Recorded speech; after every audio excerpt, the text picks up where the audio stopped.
जय हिंद दोस्तों। आज हम लोग पढ़ेंगे यूकैरियोटिक कोशिका की संरचना के बारे में।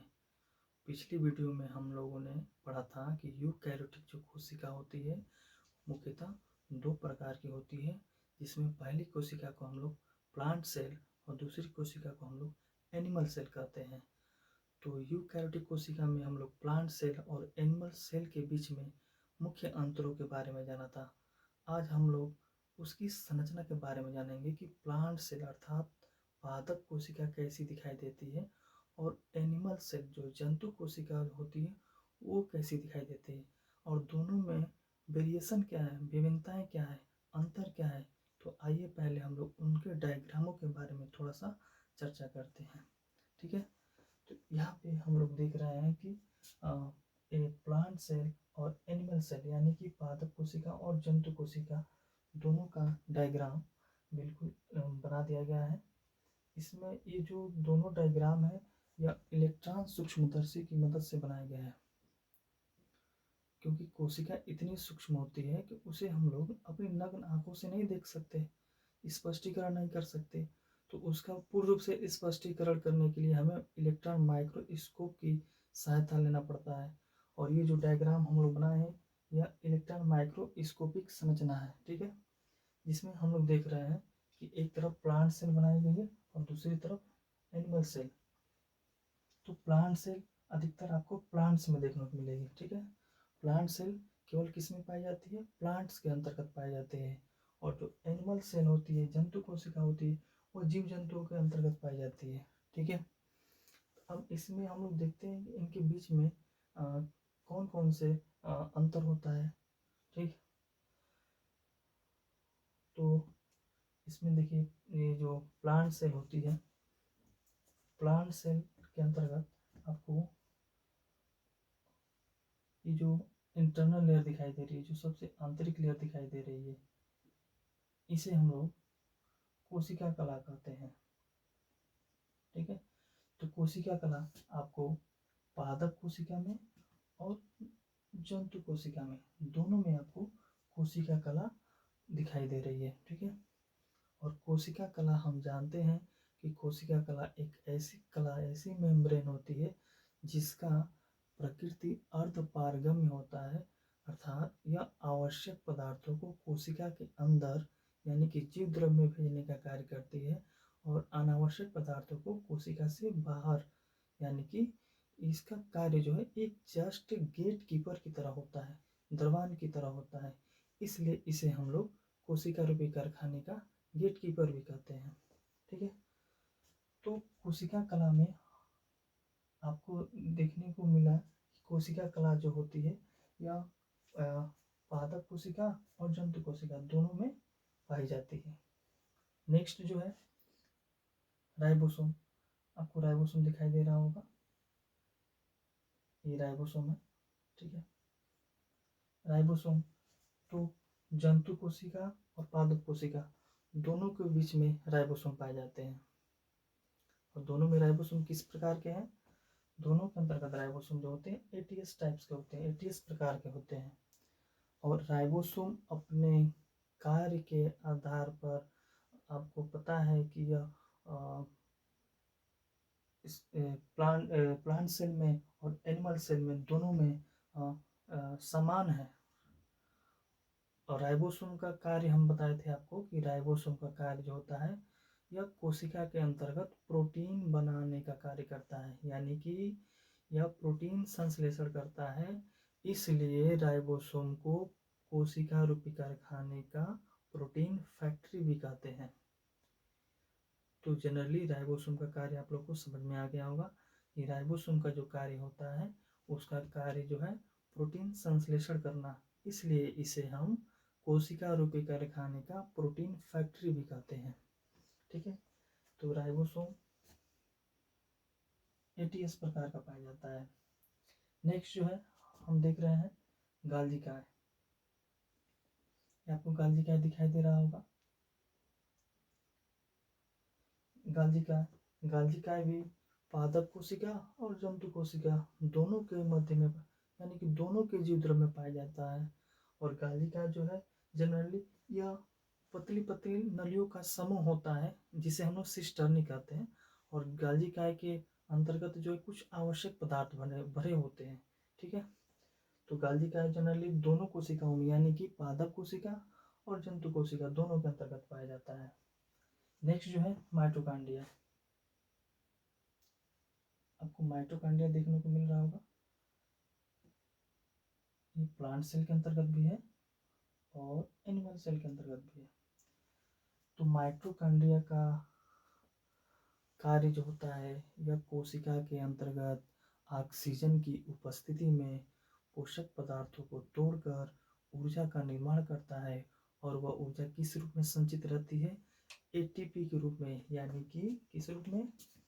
एटीपी के रूप में, एटीपी के रूप में संचित, एडिनोसिन ट्राइफॉस्फेट, एडिनोसिन ट्राइफॉस्फेट के रूप में ऊर्जा संग्रहित रहती है।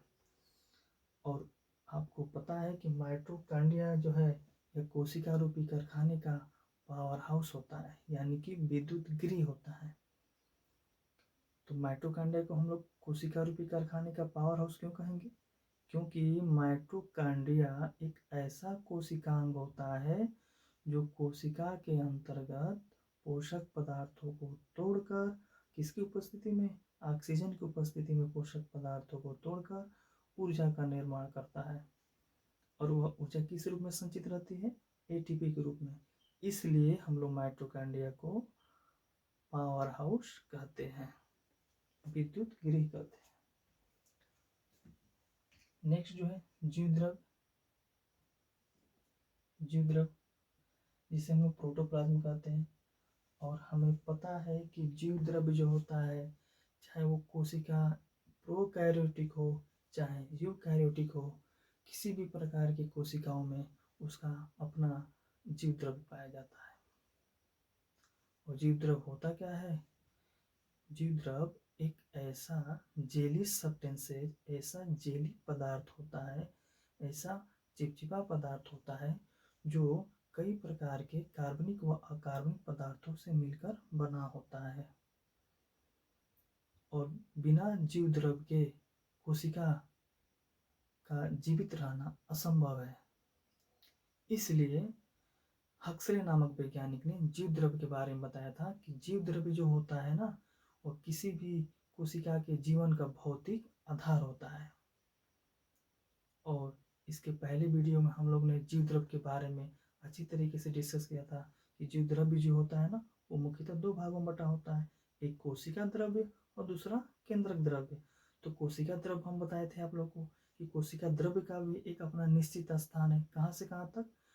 कोशिका कला के अंदर एवं केंद्रक कला के बाहर जितनी भी लिक्विड यानी कि जेली संरचना दिखाई दे रही है, उन सभी जेली संरचनाओं को हम लोग कोशिका द्रव्य कहते हैं। और कोशिका द्रव्य में ही सभी प्रकार के कोशिकांग पाए जाते हैं।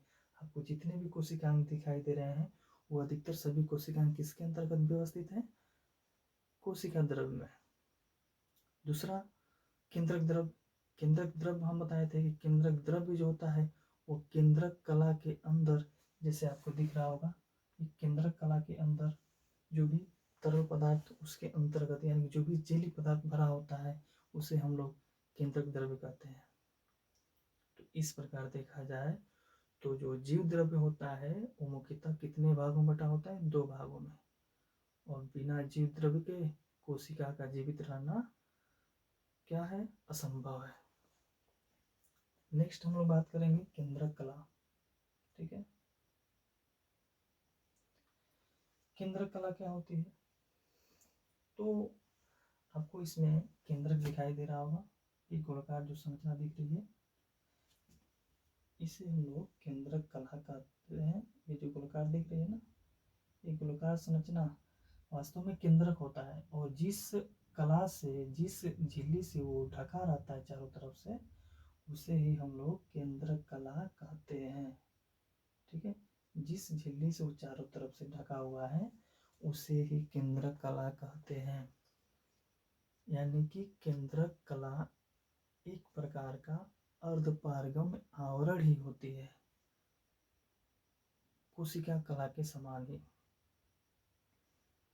तो केंद्रक कला का मुख्य कार्य क्या होता है कि वो केंद्रक के चारों तरफ केंद्रक को एक निश्चित डेफिनिट शेप देने में मदद करती है तथा पदार्थों के ट्रांसपोर्ट में भी मदद करेगी। ठीक है, नेक्स्ट जो है हम लोग देखेंगे केंद्रक। केंद्रक तो केंद्रक हमें पता है कि चाहे वो पादप कोशिका हो या जंतु कोशिका हो, केंद्रक जो है दोनों कोशिकाओं के अंतर्गत उपस्थित होता है। और केंद्रक का मुख्य कार्य क्या होता है? केंद्रक का मुख्य कार्य होता है केंद्रक के अंतर्गत पाए जाने वाले आनुवंशिकी पदार्थ के रूप में जो क्रोमैटिन धागे होते हैं, उन क्रोमैटिन धागों को एक प्रोटेक्शन प्रदान करना, सुरक्षा प्रदान करना। और केंद्रक जो होता है इसका कार्य है क्रोमैटिन धागों को सुरक्षा यानी कि प्रोटेक्शन देना। और केंद्रक से ही कोशिका के अंतर्गत जितनी भी क्रियाएं चल रही हैं, यानी कि कोशिका के अंतर्गत जितनी भी क्रियाएं चल रही हैं, चाहे प्रोटीन का बनना, चाहे ऊर्जा का बनना, चाहे अन्य पोषक पदार्थों का बनना, ये जितनी भी क्रियाएं चल रही हैं, इन सभी क्रियाओं पर जो नियंत्रण करने का जिम्मेदारी किसके पास होती है? वो केंद्रक के पास होती है। इसलिए केंद्रक को हम लोग क्या कहते हैं? इसे हम लोग कोशिका रूपी कारखाने का, इस कोशिका रूपी कारखाने का विषय इसका कंट्रोल सिस्टम यानी कि नियंत्रण कक्ष कहते हैं। तो नियंत्रण कक्ष यानी कि कंट्रोल सिस्टम आपको पता चल गया होगा कि क्यों कहते हैं केंद्रक को, क्योंकि केंद्रक से ही कोशिका की जितनी भी क्रियाएं होती हैं, सभी क्रियाओं को नियंत्रण किया जाता है, नियंत्रित किया जाता है। नेक्स्ट जो है आपको केंद्रिका दिखाई दे रही होगी। ये केंद्रिका जो है केंद्रक के अंतर्गत ही होती है, केंद्रक के अंदर ही पाई जाती है। केंद्रिका का पूर्ण रूप से स्पष्टीकरण, इसका कार्य जो है हम अभी नहीं बता सकते, क्योंकि केंद्रिका के बारे में अभी अधिकतर जानकारियाँ वैज्ञानिकों के द्वारा भी खोजी नहीं गई है। तो केंद्रिका का अभी हम स्पष्टीकरण अभी हम आप लोग को इस समय नहीं बता सकते। ठीक है, नेक्स्ट जो है आपको अंतःद्रव्य जालिका। अंतःद्रव्य जालिका जिससे हम लोग एंडोप्लाज्मिक रेटिकुलम कहते हैं, एंडोप्लाज्मिक रेटिकुलम। तो जो अंतःद्रव्य जालिका होती है वह पादप कोशिका और जंतु कोशिका दोनों के अंतर्गत पाई जाती है। और अंतःद्रव्य जालिका का स्ट्रक्चर आपको दिखाई दे रहा होगा, ये जो आपको एक कॉइलिंग के रूप में दिख रही है, ये ओवरऑल चारों तरफ आपको ये जो कॉइलिंग के रूप में दिखाई दे रहा है, ये सब अंतःद्रव्य जालिका का चित्र है। ठीक है, तो अंतःद्रव्य जालिका एक तरह से नलीनुमा संरचनाएं होती हैं जिसके अंतर्गत पोषक पदार्थ भरे होते हैं। और अंतःद्रव्य जालिका जो है इसका मुख्य वर्क यह होता है कि यह कोशिका के अंतर्गत एक स्केलेटन के रूप में यानी कि कंकाल के रूप में कार्य करती है, जिससे कोशिका को एक डेफिनेट, एक निश्चित आकार मिल सके। जैसे हम लोग का शरीर में जो स्केलेटन सिस्टम है, जो मानव कंकाल तंत्र होता है, तो जो एक शरीर को एक डेफिनेट, एक निश्चित आकार प्रोवाइड करता है, जस्ट वैसे ही कोशिका के अंतर्गत कोशिका को एक निश्चित आकार प्रदान करने में अंतःद्रव्य जालिका का मुख्य कार्य होता है। और अंतःद्रव्य जालिका को हम लोग कोशिका का स्केलेटन सिस्टम भी कहते हैं, कंकाल तंत्र भी कहते हैं। और आपको देखा जाए इसमें तो ये अंतःद्रव्य जो जालिका होती है ना, यह दो भागों में बटी होती है। अंतःद्रव्य जालिका दो भागों में बटी होती है। देखिए कुछ पार्ट पे आपको इस गोलाकार संरचनाएं दिखाई दे रही होंगी, ठीक है, और कुछ पार्ट जो है बिल्कुल खाली है। ठीक है, इसमें भी आप देख सकते हैं कुछ पार्ट पे आपको गोलाकार संरचनाएं दिखाई दे रही होंगी और कुछ पार्ट जो है क्या है, खाली, बिल्कुल चिकना है। तो अंतःद्रव्य जालिका दो प्रकार की होती है। किस आधार पे? राइबोसोम के पाए जाने के आधार पर। अंतःद्रव्य जालिका मुख्यतः दो प्रकार की होती है। किसके आधार पे? राइबोसोम के पाए जाने के आधार पे। तो आपको ये जो गोलाकार संरचनाएं दिखाई दे रही हैं, ये सभी राइबोसोम है।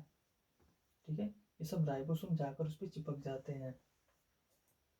तो अंतःद्रव्य जालिका के कुछ भागों पर राइबोसोम चिपके रहते हैं, तो उस भाग को हम लोग रफ एंडोप्लाज्मिक रेटिकुलम कहते हैं, यानी कि खुरदरी अंतःद्रव्य जालिका कहते हैं। यानी कि आपसे अगर कोई प्रश्न करता है कि खुरदरी अंतःद्रव्य जालिका क्या होती है, तो आप बताइए कि खुरदरी अंतःद्रव्य जालिका का एक ऐसा भाग होता है जहां पर राइबोसोम कई संख्या में चिपके होते हैं, इसलिए उस भाग को हम लोग खुरदरी अंतःद्रव्य जालिका या रफ एंडोप्लाज्मिक रेटिकुलम कहते हैं।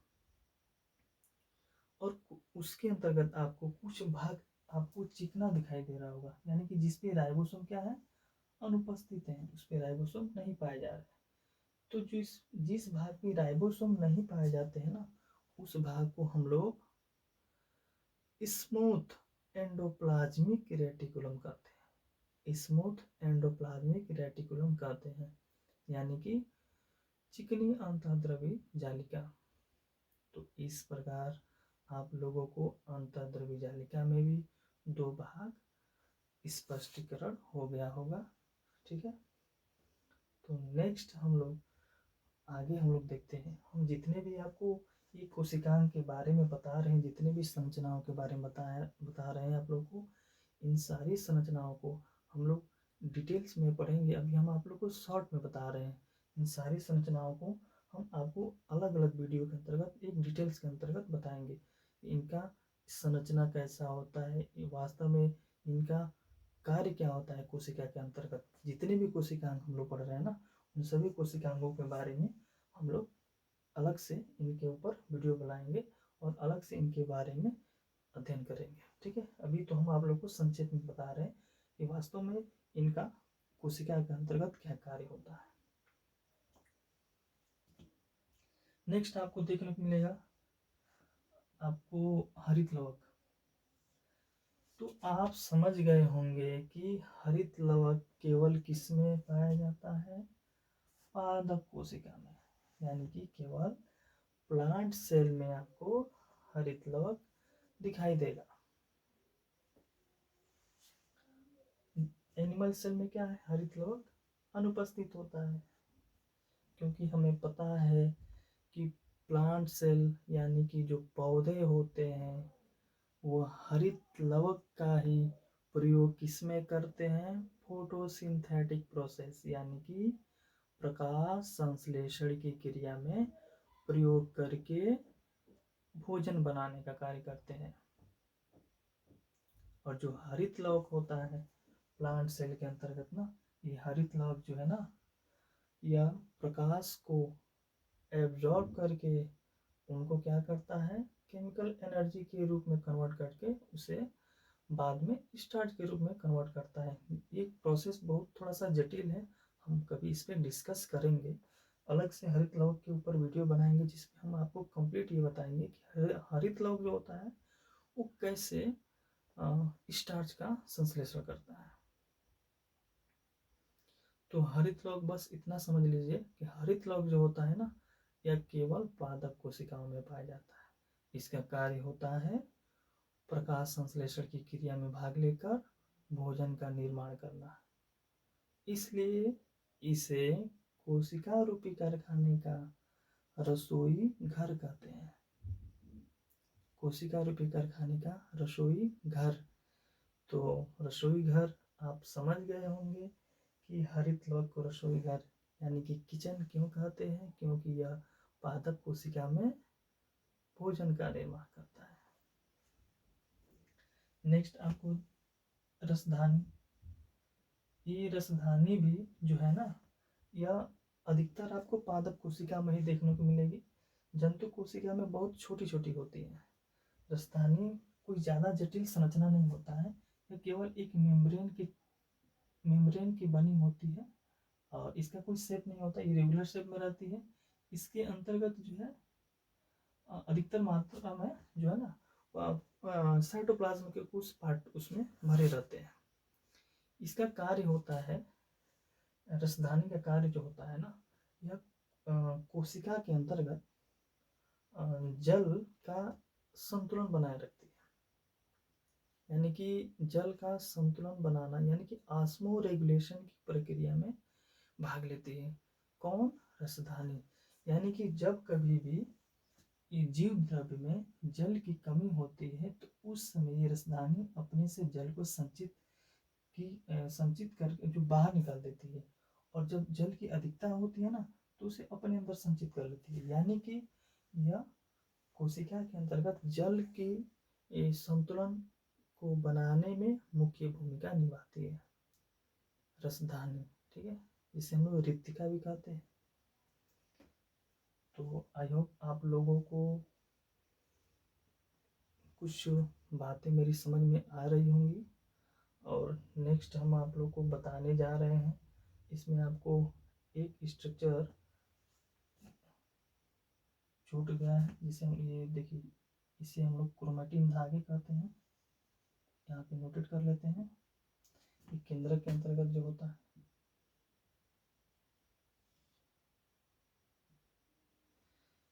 ये क्रोमैटिन धागे, क्रोमैटिन धागे,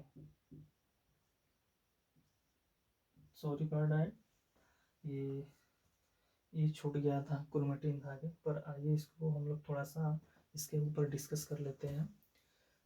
क्रोमैटिन धागे जो है, आप बताइएगा इसमें क्या होता है कि क्रोमैटिन धागे जो होता है ना, यह केंद्र के अंतर्गत धागे नुमा संरचना होती है। वास्तव में ये रूप किसका होता है? डीएनए का ही रूप होता है। क्रोमैटिन धागे जो है ना, यह बाद में गुणसूत्र के रूप में परिवर्तित हो जाता है। यह प्रोसेस थोड़ा जटिल है, इसको हम आपको नेक्स्ट वीडियो में बताएंगे कभी। तो आपको ये सुकेंद्रीय कोशिका की संरचना स्पष्टीकरण हो गया होगा। मेरे ख्याल से आप लोग को ये समझ में आया होगा। तो नेक्स्ट हम लोग अगला टॉपिक जो है, अगले वीडियो के अंतर्गत हम लोग एक एक कोशिकांगों के बारे में डिटेल से जानकारियाँ प्राप्त करेंगे। ठीक है।